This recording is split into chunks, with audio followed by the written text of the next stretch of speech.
நட்ஃப்ளரி மற்றும் rotary club of Nagapattinam 9th சென்ஸ் இணைந்து வழங்கும் மாதம் ஒரு தலைப்பு, தினம் ஒரு ஆளுமை என்ற வகையில் இந்த மாத தலைப்பாக நவ் ஆர் நெவர். இன்றைய ஆளுமை குட்டி ஜப்பான். பாரதத்தின் முதல் பிரதமர் நேரு அவர்களால் அன்போடு வழங்கப்பட்ட இந்த நகரத்திலிருந்து வந்திருக்கிறார். இந்த நகரத்தை பற்றி சிறு குறிப்பு. தமிழ்நாட்டின் பெருமைமிக நகரமான சிவகாசி விருதுநகர் மாவட்டத்தில் அமைந்துள்ள ஒரு சிறிய நகரமாக இருந்தாலும் அதன் சாதனைகள் உலகளவில் பெரியவை. உலகத்தில் பட்டாசை உலகத்திற்கு அறிமுகப்படுத்தியவர்கள் சீரர்கள். இரண்டாவதாக இந்தியர்கள். இந்தியாவில் உற்பத்தியாகும் பெரும் பட்டாசு இந்த நகரத்தில் தான் உற்பத்தியாகிறது. இந்தியாவின் தீப்பெட்டி தலைநகர், பட்டாசு நகரம், அச்சு தொழில் மையம் என்றெல்லாம் இதை அழைப்பார்கள். லட்சத்திற்கும் குறைவான மக்கள் தொகை இருந்தாலும் இதனுடைய பங்களிப்பு மிகப்பெரியது. ஐயா நாடார் அண்டு சண்முக நாடார் இருவர்கள் 1920 வாக்கில் கல்கத்தாவில் சென்று தீப்பெட்டி தொழிற்சாலையில் பணிபுரிந்து 2 ரூபாய் கூலி உயர்வு கேட்டபோது மறுத்ததால் இன்று இந்த நகரத்தையே அவர்கள் தொழில் நகரமாக மாற்றியிருக்கிறார்கள். தீப்பெட்டி மற்றும் பட்டாசு தொழில் இந்தியாவில் தயாரிக்கப்படும் 80% மேற்பட்டவை சிவகாசியிலிருந்து வருகிறது. தீபாவளி பண்டிகை என்றாலே நமக்கு நினைவுக்கு வருவது பட்டாசு. நாட்டின் ஒவ்வொரு மூலையும் ஒளிர செய்கின்றன.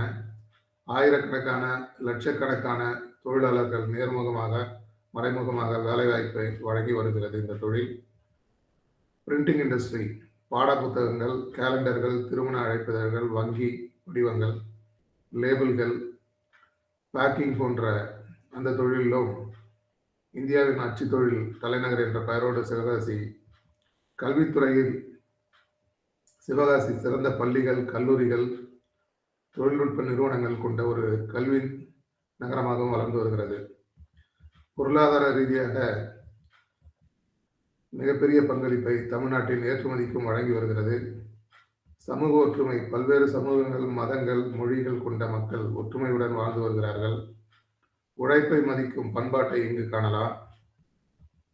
அந்த வகையில் இந்த நகரத்திலிருந்து வந்திருக்கும் இன்றைய ஆளுமை திரு SS Nagendran, BA, B.Ed, designation correspondent, Shanmuga nursery and primary school, Sivakasi, Virudhunagar district, 4+ year experience, warehouse technician, sales and service engineer. Education turns a kid to a resourceful citizen.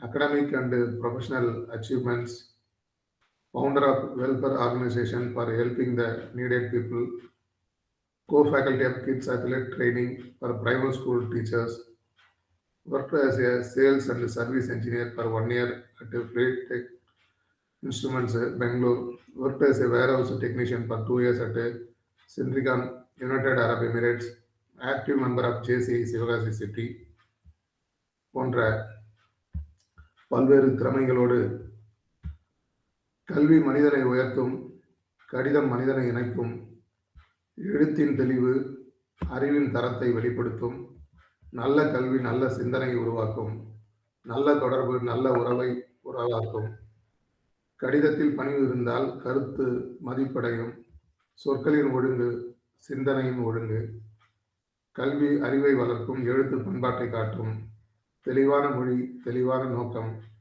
இந்த வகையில் சிறப்புடைய இன்றைய ஆளுமையை இந்த நாத தலைப்பான நவ் ஆர் நெவர் என்ற தலைப்பில் அவருடைய உரையை வழங்கும்படி நட்புலரை அன்போடு வரவேற்று தலம் அவரிடம் ஒப்படைக்கப்படுகிறது. நன்றி. சிறப்பான வரவேற்புக்கு வாழ்த்துக்களையும் நன்றியும் தெரிவித்துக் கொள்கிறேன். நன்றி சார், அருணகிரி சார்.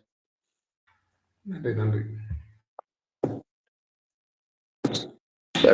இந்த சிறப்பான ஒரு இன்ட்ரோடக்ஷன் கிடைச்சதுக்கு ரொம்ப நன்றி. ஸோ அன்பார்ந்த நற்புலரி சொந்தங்கள் அனைவருக்கும் எனது அன்பார்ந்த காலை வணக்கங்கள். அதாவது மார்கழி மாதம் நம் கோயில் பஜனைகளை அதிகாலையில் கேட்டுக்கொண்டிருப்போம். அதுபோல நமது நற்புலரின் வாயிலாக ஆண்டு முழுவதும் அதிகாலையில் பல்வேறு பெரியோர்களின் கருத்துக்களையும் அதன் வாயிலாக பல்வேறு அனுபவங்களையும் நாம் கேட்டுக்கொண்டு அதன் மூலம் பயன்பெற்று அதனை நமது வாழ்க்கையில் பயணித்திட உதவி செய்யும் அத்தனை நண்பர்களுக்கும் சொந்தங்களுக்கும் எனது வணக்கத்தையும் அவர்களோடு எனது அனுபவங்களையும் கருத்துக்களையும் பகிர்ந்து கொள்வதில் பெரும் மகிழ்ச்சி அடைகிறேன். இன்றைக்கு எனக்கு கொடுக்கப்பட்ட தலைப்பு யாதென்றில், இப்போது இல்லை என்றால் எப்போதும் இல்லை. இந்த தலைப்பானது மிகச் சாதாரண ஒரு வரிதான், சாதாரண வாசகம். ஆனால் இதனை செயல்படுத்துவதற்கு நமக்கு மிக முக்கியமாக தேவைப்படுவது மனநிலை, ஒரு நல்ல மனநிலை, அதை ஒட்டிய நல்ல முடிவு. இந்த இரண்டும் கிடைத்தால் நமக்கு கிடைக்க பெறுவது நல்ல தலைமை பண்பு. ஒரு செயலை செய்ய துவங்கும் முன் நாம் யோசிப்போம். ஆனால் செயலை துவங்கிய பின்பு அதை யோசிக்க கூடாது.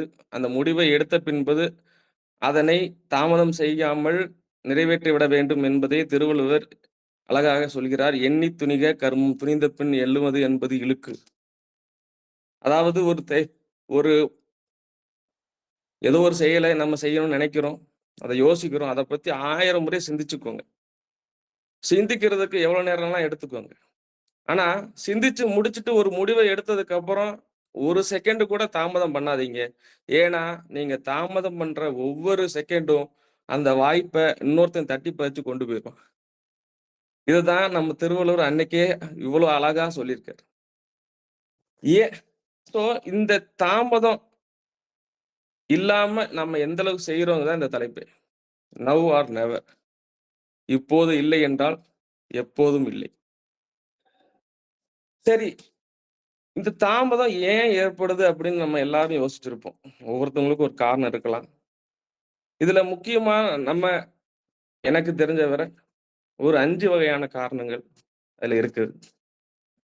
முக்கியமான காரணம், நேரத்தை நம்ம பெருசா எடுத்துக்கிறது கிடையாது. 2வது காரணம், வாய்ப்பு எல்லாருக்கும் கிடைக்கும், அந்த வாய்ப்பை எந்த அளவுக்கு யூஸ் பண்றோங்கிறது தெரியாது.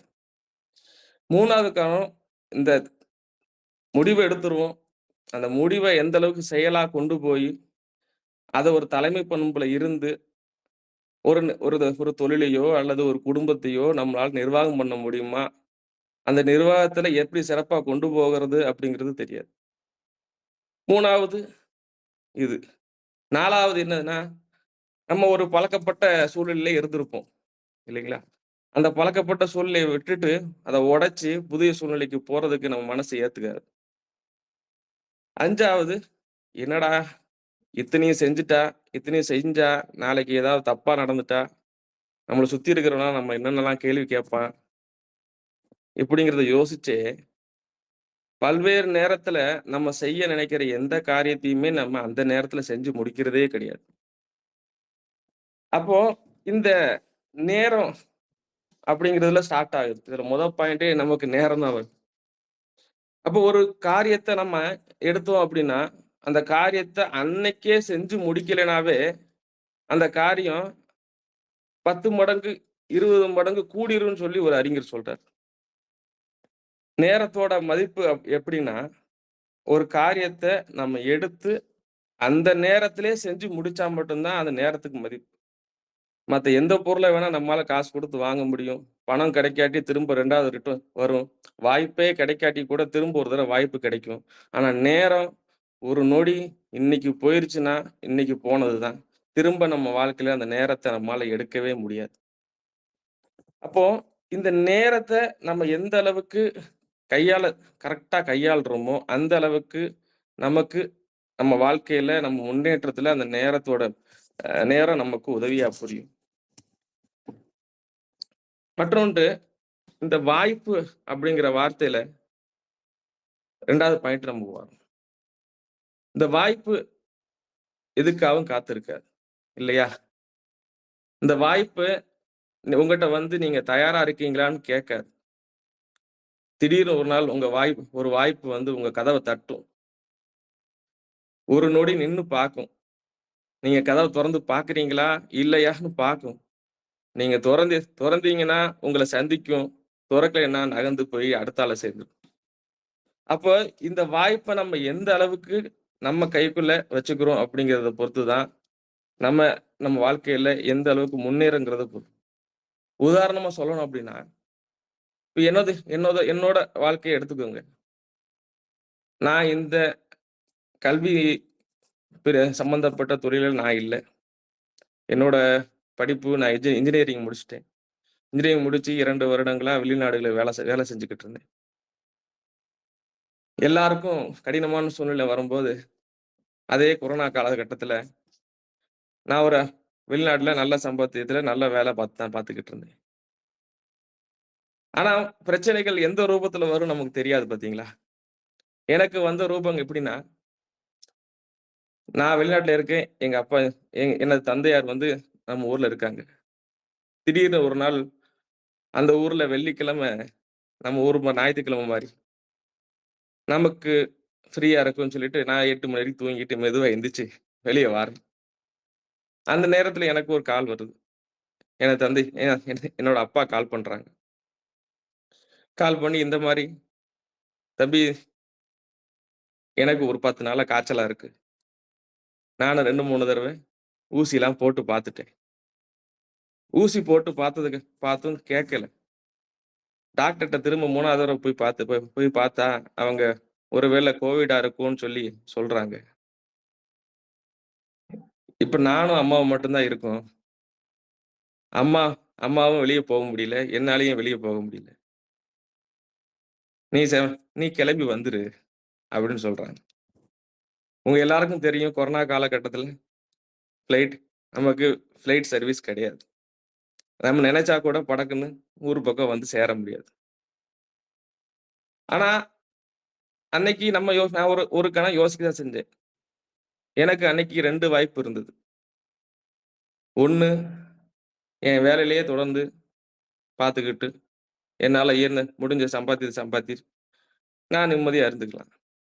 2 சரி வேலை போனா என்ன? நம்ம குடும்பம் நம்ம கடைசி வரைக்கும் நிக்கும்.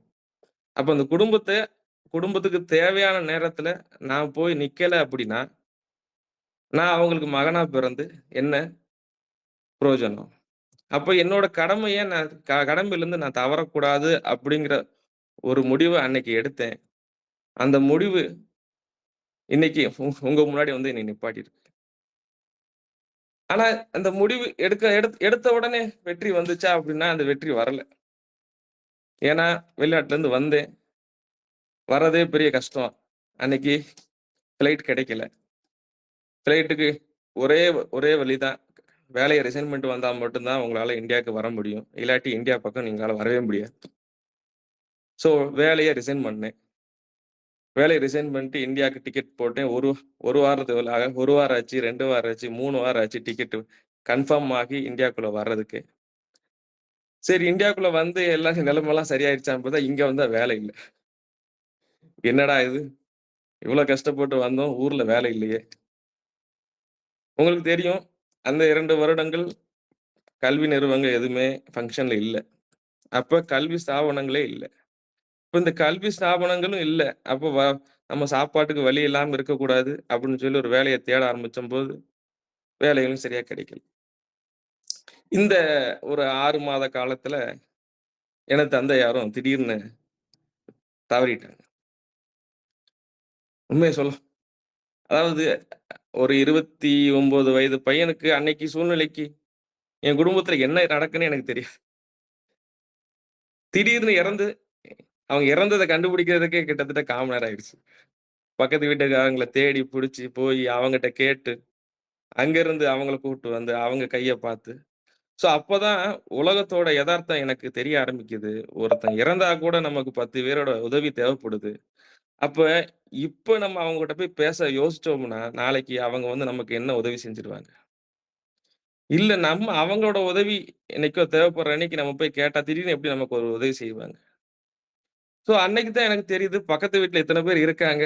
அத்தன பேரும் நமக்கு உதவுவாங்க அப்படிங்கிற எண்ணங்களே நமக்கு ஒரு சூழ்நிலை வரும்போது தான் நமக்கு தெரியாது. அந்த சூழ்நிலைன்னு ஒண்ணு வரும்போது, நீங்க என்ன முடிவு அந்த அன்னைக்கு எடுக்கிறீங்களோ, அந்த முடிவு தான் உங்க வாழ்க்கைய எப்படி பிரட்டி போடுங்கிறது.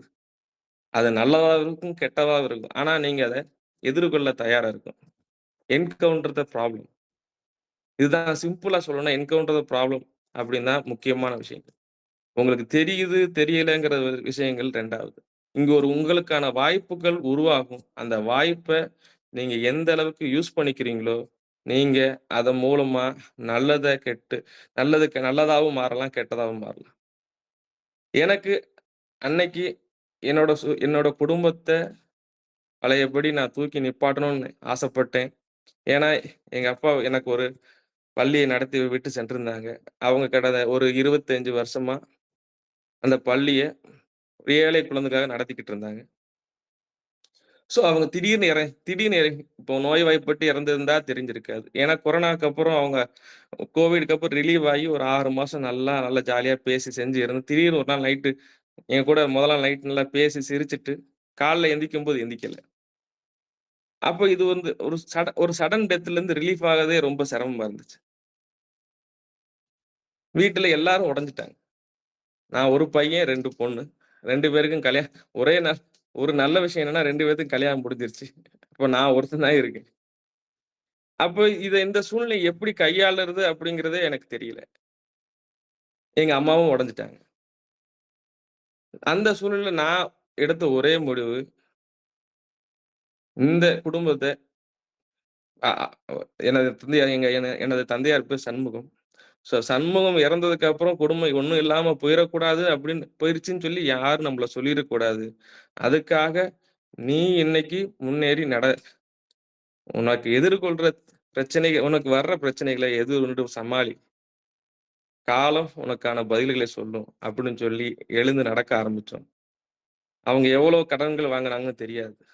எத்தன பேர்ட்ட வாங்குனாங்கன்னு தெரியாது. இந்த பள்ளிய எப்படி நடத்தணும்னு தெரியாது. உங்களுக்கு தெரியும் கோவிட் 2 வருஷம் நடந்தது. அந்த கோவிட் 2 வருட காலத்துல எத்தன பேரு நம்ம பள்ளியில படிச்சாங்கன்னு கூட எனக்கு தெரியாது. அத்தனையும் திரும்ப ஸ்கூல் ஆரம்பிக்கும்போது அத்தன வேலைகள தேடுறேன். அத்தன பேரு அப்ப எங்க அப்பா பண்ண ஒரு நல்ல விஷயம், பல நல்ல மனிதர்கள சம்பாதிச்சு வச்சிருந்தாரு. அந்த நல்ல மனிதர்கள்லாம் அன்னைக்கு வந்து உதவும்போது தான் தெரிஞ்சது. ஸோ நமக்கு சமுதாயம் என்ன குடுக்குது அப்படிங்கிறத நான் அன்னைக்கு தான் கத்துக்கிட்டேன். அதுவரைக்கும் நமக்கு நம்ம போதும், நம்ம வேலைய பார்த்தா, நம்ம சாப்பாடு, நம்ம சாப்பாடோட நின்னுக்கலாம் அப்படின்னு யோசிக்கலாம். அன்றைய முடிவு இந்த சமுதாயம் ஒரு மனிதன் மேல எந்த அளவுக்கு அக்கறையோட இருக்குங்கிறத எனக்கு காட்டுச்சு. ஏன்னா, இதுக்கு காரணம் இது ஒரு சூழ்நிலை தான். ஏன்னா எல்லாரும் நல்லவங்க தான். சூழ்நிலை வரும்போது அவங்களோட சாதக பாதகங்கள யோசிச்சு, அவங்களுக்கு எது நல்லதோ அத செய்வாங்க. அப்ப யாரையும் பகைக்கிறனாலயோ, இல்ல யார் மேலயும் பழி போடுறதுனாலயோ, நம்மளால எதுவும் சாதிக்க முடியாதுங்கிறத அன்னைக்கு கத்துக்கிட்டேன். ஸோ, அப்ப இந்த வாய்ப்பு அப்படிங்கிறது எனக்கு உருவாச்சு. அந்த வாய்ப்புல நான் நல்லத நோக்கி பயணிச்சேன். என் குடும்பம் இன்னைக்கு நல்லபடியா வந்து நிக்குது. இதுபோல உங்கள உங்களோட குடும்பத்திலயும், உங்களோட பிரச்சனையும் நீங்க உங்களோட இளமை பருவத்திலயோ, இல்ல உங்களோட முதுமை பருவத்திலயோ, இல்ல உங்களுக்கு கடினமான சூழ்நிலை ஒண்ணு இருந்திருக்கும். அன்னைக்கு நீங்க ஒரு வாய்ப்ப உங்களுக்கு முன்னாடி வந்திருக்கும். நீங்க அந்த சின்ன சின்ன வாய்ப்புகள நல்ல முடிவுகளா எடுத்திருப்பீங்க. அந்த நல்ல முடிவுகள் வந்து உங்கள இந்த நிலைமையில வந்து நிப்பாட்டியிருக்கு. இன்னொன்னு இந்த தாமதம் வந்துச்சு. இந்த வாய்ப்பு காத்திருக்கான்னு போட்டு. அப்போ இதுல தலைவர் அப்படின்ற ஏன்னா இப்ப நான் வந்து என் குடும்பத்துக்கு இப்ப நான் தலைவர் பொறுப்புக்கு வந்துட்டேன். சரி ஒரு தலைவர் அப்படிங்கிறதுக்கு எந்த அடிப்படையில அவங்க தலைவரா மாறுறாங்க அப்படின்னா, பொதுவா ஒரு நிறுவனத்துல எல்லாரும் தலைவரா வந்து போஸ்டிங்ல வந்து உட்கார்ந்துரலாம். ஆனா, அங்க வேலை பார்க்கிறவங்கட்ட நம்ம தலைவர்ன்னு ப்ரூவ் பண்றதுக்கு போதும் போதும்ன்னு ஆயிரும். இல்லைங்களா? ஏன்னா நம்ம தலைவர்ன்னு காட்டிக்கிறதுக்கு நம்மட்ட திறமை இருக்கணும். திறமையோட சிக்கலான நேரங்கள்ல நம்ம எடுக்கிற சரியான முடிவுகள் தான் நம்மள தலைவனா அங்க நிலைநிறுத்தும். இததான் நான் சொல்றேன். ஏன்னா முடிவு எடுக்கிறதோட மட்டும் இல்லாம, அந்த முடிவ நம்ம எந்த அளவுக்கு செயல்படுத்துறோங்கிறதும் முக்கியம். ஏன்னா நமக்கு ஒரு நாள் நைட்டு எல்லாரும் இந்த நியூ இயர் ரெசல்யூஷன் பார்த்திருப்பீங்க. வருடம் புது வருஷம் பிறக்கும்போது எல்லாருமே ரெசல்யூஷன் எடுப்பாங்க. ஆனா, அந்த வருடத்தோட முடிவுல அந்த ரெசல்யூஷன எத்தன பேரு ஃபாலோ பண்ணுனாங்கன்னு தெரிஞ்சுக்கிட்டோம்னா, அவங்க சக்சஸ்ல இருப்பாங்க. ஃபாலோ பண்ணாதவங்க எல்லாருமே திரும்ப அடுத்த வருஷம் என்ன ரெசல்யூஷன் போடலாம்ன்னு யோசிச்சுக்கிட்டு இருப்பாங்க. ஸோ, இப்ப நீங்க சக்சஸ் பண்ணீங்கன்னா, நீங்க தலைவரா வந்து நிக்கிறீங்க. நீங்க அத சக்சஸ் பண்ணல அப்படின்னா, நீங்க தலைவர்ல இருந்து உங்களோட பொறுப்பு மட்டும் தலைவரா இருப்பீங்க. உங்களுக்கு அந்த ரெகக்னிஷன் கிடைக்காது. சொசைட்டியும் அதேதான். நீங்க தலைவரா மாறுனத சொசைட்டி முடிஞ்ச அளவுக்கு உங்கட்ட இருந்து தட்டி பறிக்க தான் பார்க்கும். அந்த தட்டி பறிக்கிறதுல நீங்க எந்த அளவுக்கு சரியான முடிவுகள எடுக்கிறீங்களோ, அந்த முடிவுகள் உங்கள் வாழ்க்கையோட ஆரம்பமா இருக்கலாம். உங்களோட புதிய அத்தியாயத்த குடுக்கலாம். அந்த அத்தியாயம் உங்களுக்கு புதிய ஒரு கேரக்டர் குடுக்கலாம். ஸோ 4வது கம்ஃபோர்ட் ஜோன் இல்லைங்களா? இந்த கம்ஃபோர்ட் ஜோன்ங்கிற வார்த்தை தான் ஒருத்தர் புதுசா முன்னேறுறத தடை பண்ற ஒரே முக்கியமான விஷயமா நான் பார்க்கிறேன். இப்ப உதாரணம் என் லைஃப்ல நான் அன்னைக்கு அந்த அப்ராட்ல இருந்து வெளிய வர யோசிச்சு அங்கேயே இருந்திருந்தேன்னா, நான் இன்னைக்கு தலைவரா மாறியிருக்க முடியாது. அந்த கம்பெனில 100ல 200ல ஒரு உறுப்பினரா, ஒரு வேலையாளா இன்னும் வேலை பார்த்திருக்க முடியும். என்னால ஆனா சம்பாதிச்சுக்க முடியும். இல்லைன்னு சொல்லல. காசு அதிகமா வந்திருக்கும். ஆனா காசு மட்டுமே நிம்மதிய தராது. இல்லையா? காசு மட்டுமே உங்களுக்கான அ ஒரு அறிமுகத்தையோ, உங்களுக்கான அளவுகோலையோ, உங்களோட திறமைய இந்த ஒரு சொசைட்டிக்கு எடுத்து காட்டாது. அப்போ உங்களுக்குன்னு ஒரு பதவிகள் தேவைப்படுது. உங்களோட திறமைக்கான முடிவை எடுக்கக்கூடிய பதவிகள் உங்களுக்கு தேவை. அது இருந்தா தான் உங்க திறமைய உங்க வாய்ப்புகள் வந்தா தான் அத நிரூபிக்க முடியும் உங்களால. ஸோ ஸோ இந்த கம்ஃபோர்ட் ஜோன நீங்க எந்த அளவுக்கு பிரேக் பண்றீங்க? அந்த கம்ஃபோர்ட் ஜோன் பிரேக் பண்றனால உங்களுக்கு எந்த நல்ல உங்களோட நன்மைகள் அதிகமா கிடைக்க ஆரம்பிக்கும். ஸோ இந்த 4 தாண்டி முக்கியமான விஷயம் என்ன அப்டின்னா, பயம். இந்த ஃபியர் ஃபேக்டர் தான் இருக்கிறதுலே நம்ம ஒரு முடிவு எடுக்கிறத தள்ளி போட வைக்கிறதுக்கு காரணமே அதுதான். நமக்கு தெரியும். ஒரு பிரச்சனை ஆரம்பிக்கும்போது பிரச்சனையோட ஆணிவேர் எதுன்னு தெரியும். அந்த பிரச்சனைக்கான சொல்யூஷனும் நம்ம ஆழ் மனசுல கண்டிப்பா இருக்கும். நமக்கு ஆழ் மனசுல தெரியாத புது பிரச்சனைகள் மேக்ஸிமம் உருவாகுறதுக்கான வாய்ப்பு ரொம்ப கம்மி. ஆனா, அந்த அந்த சூழ்நிலையில நம்ம ஒரு முடிவு எடுக்கும்போது, நமக்கு மனசுல என்ன வரும்? ஒருவேளை இந்த முடிவு எடுக்கிறதுனால நம்மள யாராவது தப்பா நெனைச்சுருவாங்களோ? இல்ல இந்த முடிவு எடுக்கிறனால நமக்கு ரொம்ப நெருக்கமா இருப்பாங்க. அவங்களோட அகைன்ஸ்ட் ஆயிருவாங்களோ? இல்ல நம்ம முடிவு ஏன்னா நம்ம எடுக்கிற முடிவு அவங்க எடுக்கணும்னு அவசியம் கிடையாது. இல்லையா? ஒரே சூழ்நிலைக்கு 2 பேர் வெவ்வேறு விதமான முடிவுகள எடுப்பாங்க. அந்த முடிவு நம்ம எடுக்கிற மாரி இருக்கணும்னு அவசியம் கிடையாது. ஸோ அவங்க எடுக்கிற முடிவு நம்மள விட நல்லதா இருந்தா நம்ம அக்செப்ட் பண்ணிக்கலாம். சில நேரங்கள் தவறா இருக்கு. அப்படின்னு நமக்கு கண்கூடா தெரியும்போது, அவங்கள எதிர்த்து பேச வேண்டிய சூழ்நிலை வரும். அந்த ஒரு கணம் நம்ம எதிர்த்து பேச யோசிச்சோம் அப்படின்னா, நம்ம தொழில்ல மேல வர முடியாது. நம்மளோட வாய்ப்புகள நம்மளால யூஸ் பண்ணிக்க முடியாது. நம்மளோட தலைமை பண்புல நம்மளால திறம்பட செயல்பட முடியாது. ஸோ இந்த 5யும் நீங்க ஃபாலோ பண்ணீங்க அப்படின்னா, இந்த இந்த 5மே தான் உங்களோட நவ் ஆர் நெவர். அதாவது இப்போது இல்லை என்றால் எப்போது? அதாவது இப்போது நடக்காவிட்டால் ஒருபோதும் இது நடக்க வாய்ப்பே இல்லை என்பதற்கான முக்கியமான விஷயம். அப்புறம் அப்புறம் இந்த தாமதத்துல நமக்கு பிறகு பார்க்கலாம் அப்படிங்கிற எண்ணம் வர நம்ம பின்னோக்கி போய்க்கிட்டே இருப்போம். ஸோ இதுல ஒரே ஒரு சின்ன வேண்டுகோள். இப்ப எல்லாரும் இருக்கிறீங்க. ஒரு 1 மினிட் உங்களோட கண்ணை மூடி உங்க வாழ்க்கையில நீங்க ஒரு கடினமான சூழ்நிலையில சில எடுக்க வேண்டிய முடிவுகளை தள்ளி போட்டிருப்பீங்க. அந்த மாதிரி ஏதாவது முடிவு இருந்தா அதை நினைச்சுக்கோங்க. அதை முடிஞ்சா இன்னைக்கு அதை செய்து அதை முடிச்சு உங்களோட வாழ்க்கையில மேலும் மேலும் முன்னேறி நமது இந்த வாய்ப்பின் இந்த செயலை இன்றே இப்போது இல்லாவிட்டால் என்று ஒருபோதும் செய்ய இயலாது என்று உணர்ந்து உங்கள் வாழ்க்கை மேலும் மேலும் சிறக்க வாழ்த்தி என விடைபெறுகிறேன். நன்றி, வணக்கம். நன்றி சார்.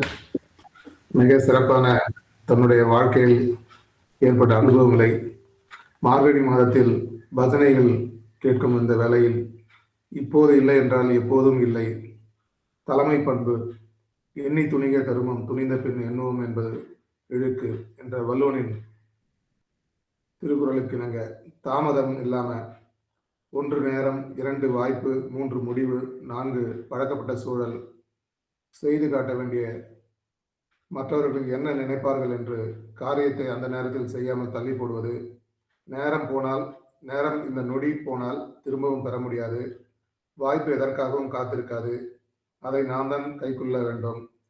என்ஜினியராக வெளிநாட்டில் வேலை பார்த்தபோது வெள்ளிக்கிழமையில் ஆய்ந்து உறங்கிக் கொண்டிருந்த போது அப்பாவிடம் இருந்து வந்த போன் கால், பெருந்தொற்று காலத்தில் அவர் சந்தித்த சூழல், கடமையிலிருந்து தவறாம அந்த வேலையை விட்டு இந்தியாவிற்கு திரும்பி இங்கு வந்த சூழல், வேலை இல்லாமல் என்ன செய்வது என்றே, ஒரே மகன், 2 பெண்கள், குடும்ப சூழல், திடீரென்று அப்பாவின் மரணம், அப்பா சம்பாதித்த நல்ல மனிதர்கள்.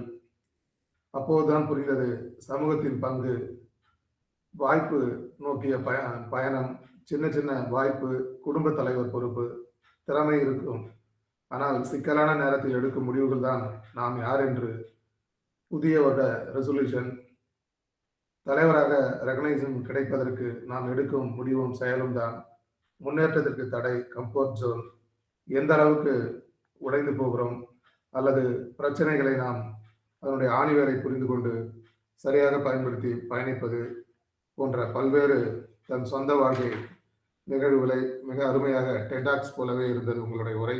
மிக சிறப்பு. பின்னோட்டத்திற்காக முதலாவதாக ரமேஷ் சார் அவர்களை அழைக்கிறார்.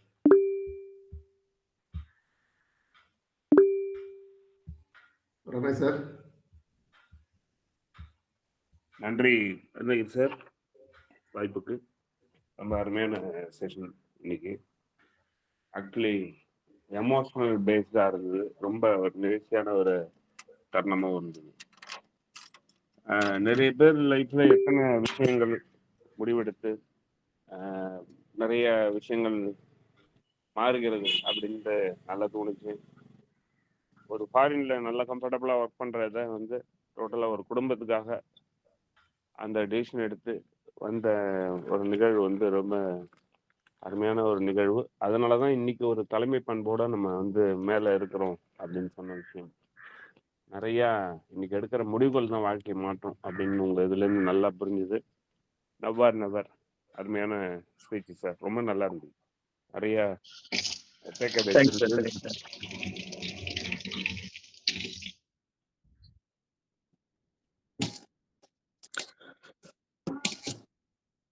சார் பேசாதவங்க மியூட் பண்ணீங்க. நாகேந்திர சார் உங்களுக்கு கடைசியா ஒரு ஏற்புரை தருவோம், மியூட் பண்ணிட்டீங்க. ஜெகநாத் சார் மியூட் ஆகல. அடுத்ததாக சரவணன் சார் உங்களுடைய பின்னோட்டத்தை தரலாம். அனைவருக்கும் இனிய காலை வணக்கம் சார். நீ செக்ஷன் ரொம்ப அருமையா இருந்தது சார். இந்த தலைப்பின் கீழ் உங்க சொந்த வாழ்க்கையோட இதை எடுத்து தெளிவா சொன்னீங்க சார். ரொம்ப சிறப்பா இருந்தது சார். வாழ்த்துக்கள் சார். சார் வாய்ப்புக்கு நன்றி சார். நன்றி சரவணன் சார். முத்துலட்சுமி மேடம் உங்களுடைய பின்னோட்டத்தை தரலாம்.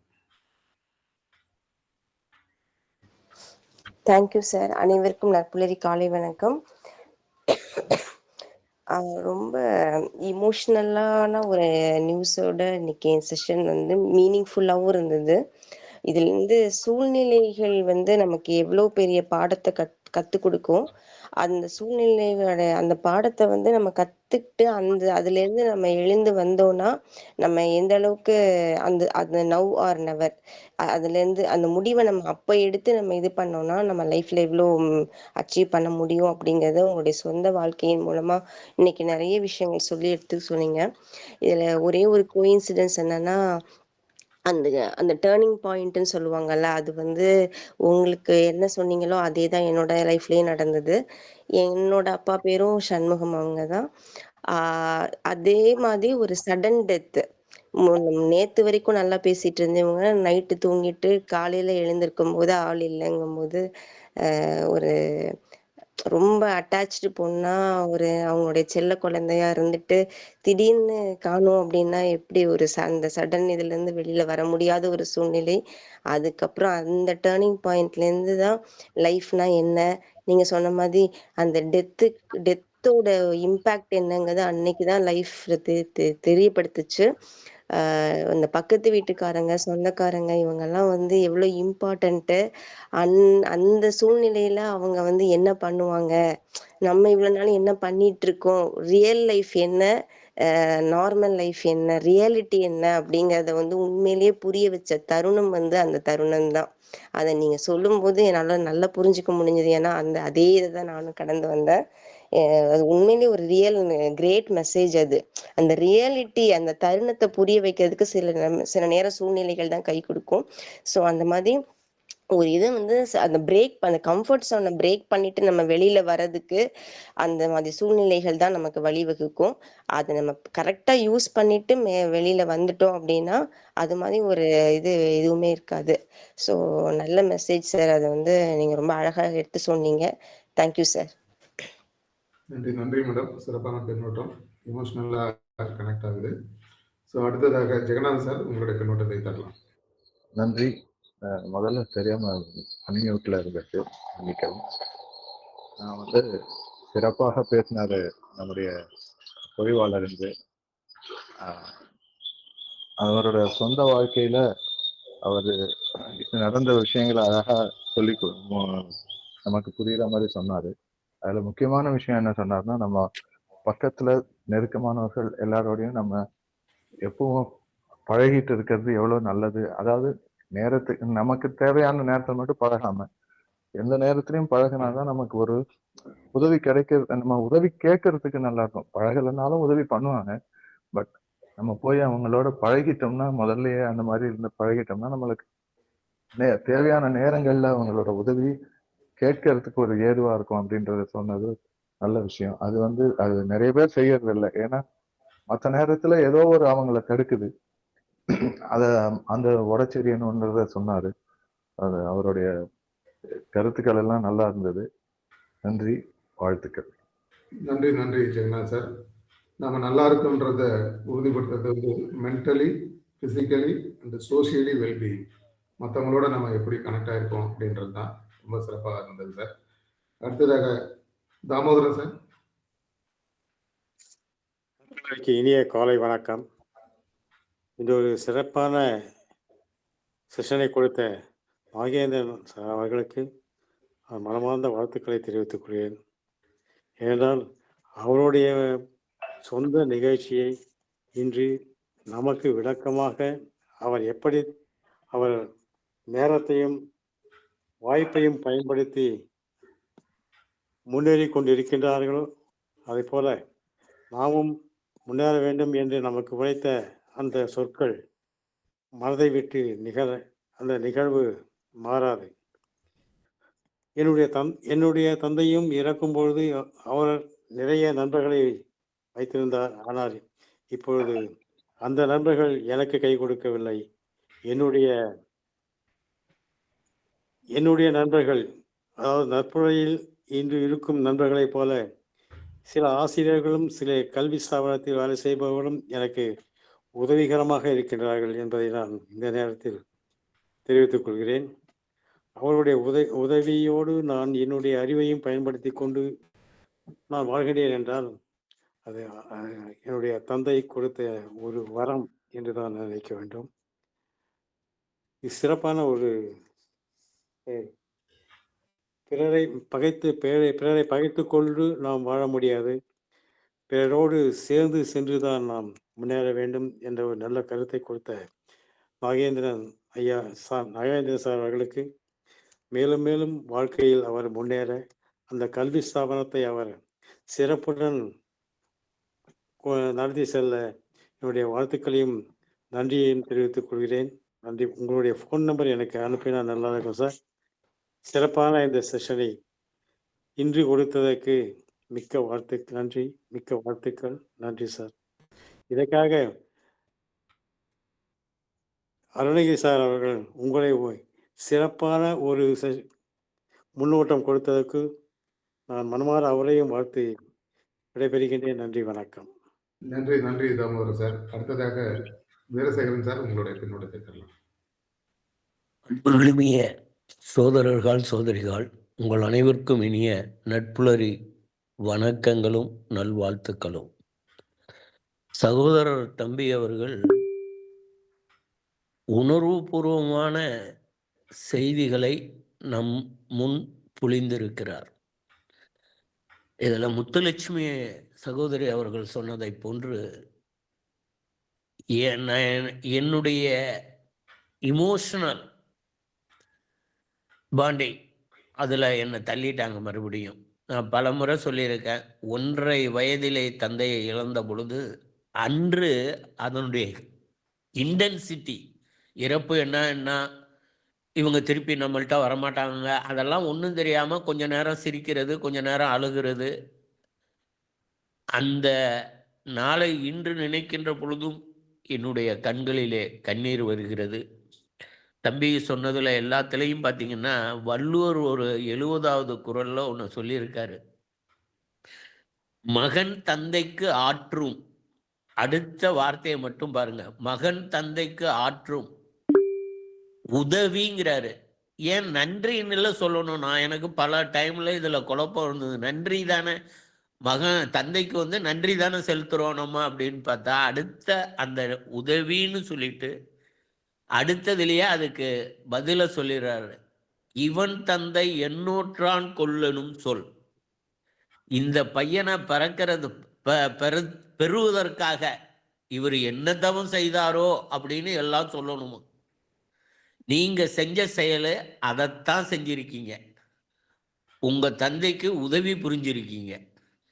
ஏன்னா நீங்க அங்கேயே இருந்திருந்தீங்கன்னா அது உதவி இல்லை. வேணா நான் ஏதோ வேற மாதிரி வரலாம், பொருளாதாரத்துல எல்லாம் உயர்ந்திருக்கலாம், அதெல்லாம் வேற. உதவின்னு வராது.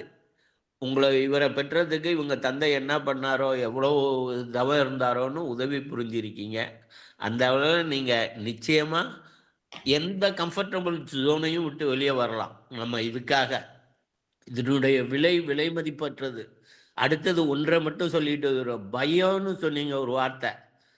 தமிழில் சில சிறப்பு, ஒரு எழுத்தை மாற்றினாலே அதனுடைய இது வந்துடும். இந்த பயம் இம்முன்னு இருக்கிறத எடுத்துட்டு அந்த இடத்துல இன்னுன்னு போட்டு பார்த்தோம்னா ஒரு பயன் நிறைந்த காரியம். அதுல எதுக்கு நான் பயப்படணும்? பயன்னு வந்துடும். பயன்மிக்க காரியம். அது யாருக்கு பயனு? எனக்கு பயனு, என் ஃபேமிலிக்கு பயனு, சமூகத்துக்கு பயனு, இதுக்கு பயனு, எல்லாருக்கும் பயம் ஓடியே போயிடும். அப்படிங்கிறது ரொம்ப நல்லது. உங்களுக்கு இனிய அன்பான வாழ்த்துக்களை தெரிவித்து கொண்டு அடிக்கடி வாருங்கள், அமுத ஊற்றை நாங்கள் பருகத்தாருங்கள் என்ற வேண்டுதலோடு நன்றி கூறி விடைபெறுகிறேன். நன்றி. நன்றி வீரசேகரன் சார். அடுத்ததாக சிவசங்கரி மேடம், உங்களுடைய பின்னோட்டத்தை தரலாம். Thank you sir. அனைவருக்கும் நற்புலரின் இனிய காலை வணக்கம் சார். இன்னைக்கு சிறப்பான உரை. நீங்க சொன்ன நிறைய கருத்துக்கள் அருமையா இருந்துச்சு. வாழ்க்கையில சந்தோஷம் முக்கியம்தான். பட் பணத்தை பார்த்துட்டு சந்தோஷத்தை பார்த்துட்டு நீங்க அங்கேயே இருந்திருந்தீங்கன்னா உங்களுக்கு அன்பு, கடமை அதெல்லாம் தெரிஞ்சிருக்காது. கரெக்டான டெசிஷன் எடுத்து வந்தது ரொம்ப நல்ல விஷயம் சார். பணம் எப்ப வேணாலும் சம்பாதிக்கலாம். மகிழ்ச்சிங்கிறது நமக்கு நம்ம எடுக்கிற டெசிஷன்ல தான் இருக்கு. நீங்க உங்களோட அப்பாவோட கடமையும் நீங்க நல்லா பண்ணிருக்கீங்க, அன்பையும் குடும்பத்துக்கு காமிச்சிருக்கீங்க, சந்தோஷமாவும் இப்ப இருக்கீங்க. அதுக்கு மேல என்ன சார் வேணும் நமக்கு? இதுதான் சார் வாழ்க்கைங்கிறத நீங்க உணர்த்திருக்கீங்க. ரொம்ப அருமையான உரை சார். அப்புறம் ஒவ்வொரு நொடியும் நமக்கு இம்பார்ட்டன்ட். எது வேணாலும் வாழ்க்கையில திரும்பி கிடைக்கும், போன நொடி கிடைக்காது. காலத்தோட இம்பார்ட்டன்ட் சொன்ன விஷயம் ரொம்ப அருமையான உரை சார். வாழ்த்துக்கள் சார். Thank you sir. நன்றி நன்றி சிவசங்கரி மேடம். அடுத்ததாக சூரியநாராயணன் சார். அனைவருக்கும் வணக்கம். ஸோ இன்றைய செஷன் வந்து ரொம்ப அழகா இருந்தது. தம்பி நாகேந்திரன் அவர்களுக்கு வாழ்த்துக்கள். முக்கியமா அந்த முடிவெடுத்தல்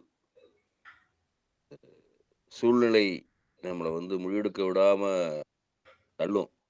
ஸோ அந்த சூழ்நிலையும் நம்ம எந்த மாதிரி முடிவை எடுக்கிறோமோ அதான் நம்ம வாழ்க்கையை வந்து தீர்மானிக்குது அப்படிங்கிற விஷயத்த அனைத்தனமா சொன்னது. இன்றைய காலை பொழுது வந்து நல்ல ஒரு இன்ஃபர்மேஷனான செஷனா இருந்தது. இதுல குறிப்பு என்னன்னா, பஞ்ச் குருகுலம் சர்டிஃபிகேஷன் முடிச்சு நாகேந்திரன் அவர்களுக்கு இதுதான் ஒரு முதல் செஷன். ஸோ முதல் செஷன் மாதிரியே தெரியல எனக்கு. ஸோ மீண்டும் வாழ்த்துக்களை தெரிவித்துக் கொள்கிறேன். நன்றி, வணக்கம். நன்றி நன்றி சூரியநாராயணன் சார். வேற யாராவது பெண்ணுடன் தரணும்னா அன்மியூட் பண்ணிட்டு நீங்க பேசலாம், இல்லைன்னா நம்ம கால் மெசேஜ் போகலாம். ஓகே, யாரும்? Ramya Kamalraj madam, good morning to all. Very nice session sir. It resembles இடி கிடையா மூவி டு மீ அப்படின்ற மாதிரி போட்டிருக்காங்க. Ramya Kamalraj madam, lots of life lessons. Thank you sir, வாழ்க வளமுடன். சேகர் சார் நாமக்கல்லேருந்து இனிய நட்புலரி வணக்கம். திரு நாகேந்திரன் அவர்களுடைய பேச்சு மிகவும் ஊக்கப்படுத்தும் விதமாக அமைந்துள்ளது. தள்ளி போடும் பழக்கத்தை விட்டு வெளியேற வேண்டிய முக்கியமான சில காரணிகளை விளக்கினார். வாழ்க வளர்க, நன்றி போட்டிருக்காரு. Kannan Rajan sir, good morning. Corona காலத்தில் விமான அட்டவணை பெறுவது மிகவும் கடினமாக இருந்தது. மேலும் no objection and no covid certificate NOC வழங்க வேண்டியிருந்தது. இந்தியா திரும்ப அனுமதி பெறுவதற்கான கடிதமும் அவசியமாக இருந்தது. பொருட்களை எடுத்து செல்லும் அளவு மிகவும் குறைவாக இருந்தது. ஆகையால் முழுமையாக இடம் மாற்றுவது சாத்தியம் ஆக இல்லை.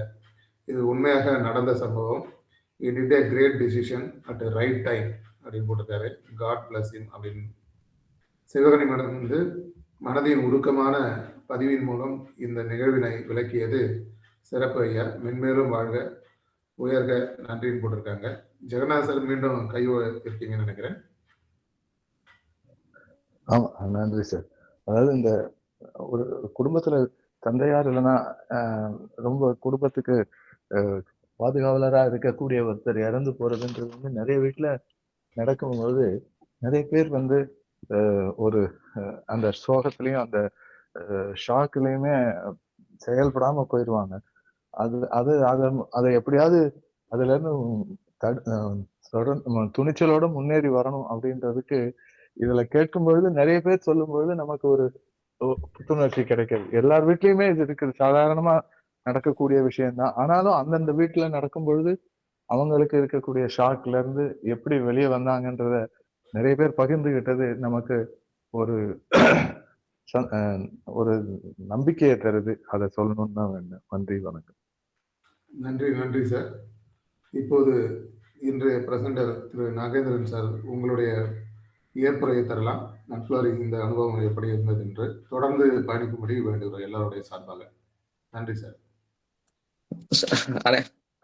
அனைத்து பின்னோட்டங்களுக்கும் ரொம்ப நன்றி சார். சார் நான் இவ்வளோ பாசிட்டிவ், இவ்வளோ எமோஷனல் ஆன ஃபீட்பேக் வரும்னு நானே எதிர்பார்க்கல.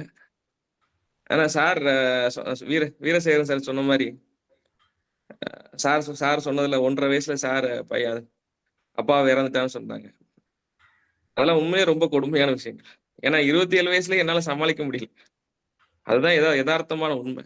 அப்போ தந்தை இறப்புங்கிறது எல்லாரோட குடும்பத்திலையும் வருதுதான். அது அடுத்தவங்களை பார்க்கும்போது நமக்கு ஒன்றும் பெருசா தெரியல. நமக்குள்ள சூழ்நிலைக்குள்ள வரும்போது தான் அதோட கஷ்டங்கள் நமக்கு புரிய ஆரம்பிக்குது. ஸோ இது மாதிரி அப்ப இது எல்லாரோட ரிலேட் எல்லாருக்கும் இதோட அனுபவங்கள் இருக்கும். அந்த அனுபவங்கள் எல்லாரோட ஆள் மனசுலயும் இருக்கும்.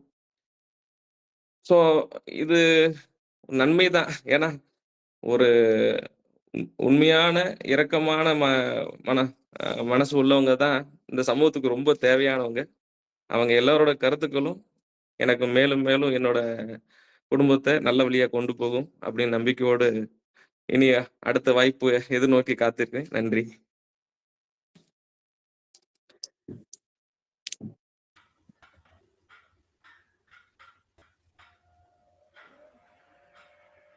சார் கம்ப்ளீட் ஆயிடுச்சு. சாரி, டிஸ்கனெக்ட் ஆயிடுச்சு எனக்கு நெட்டு. கம்ப்ளீட் பண்ணிட்டேன் சார். கேட்குது. நன்றி சார், நன்றி. Okay sir. So Veerasekaran sir hand rice பண்ணியிருக்கீங்க. ஒரு நொடி அடுத்தது ஐயா வாங்க. தம்பி சொன்ன மாதிரி அவருக்கு அவர்களுடைய அப்பாவுடைய நண்பர்கள்லாம் இந்த மாதிரி எனக்கு எப்படி இது உதவுனதுன்னா 1.5 வயதுல போனப்ப ஒவ்வொரு இடத்துக்கு நான் போறப்ப அவன் மவனா அப்படின்னு கேட்டுட்டு தந்தையை பற்றி உயர்வாக சொன்னதெல்லாம் தான் that is the driving force to become as such what I am today. நம்ம அப்பா இப்படி இருந்திருக்காங்களே இப்படி செஞ்சிருக்காங்களேங்கிறதெல்லாம் தான் டிரைவிங் ஃபோர்ஸாக அதுதான் எனக்கு வந்து துணையாக இருந்தது. எல்லாம் அவங்க ஃபிசிக்கலாக அவங்க இல்லையே தவிர அவங்க எனக்கு அவ்வளோ உதவிகளை அவங்க மறைபொருளாக இருந்து செஞ்சுருக்காங்கங்கிறதா உங்களோட அன்போடு பகிர்ந்து கொண்டு 2வது வாய்ப்பு எடுத்ததுக்கு நன்றி கூறி விடைபெறுகிறேன். நன்றி, நன்றி sir. Sivagani madam hand rice பண்ணிருக்கீங்க. கேட்குது மேடம், கேட்குது.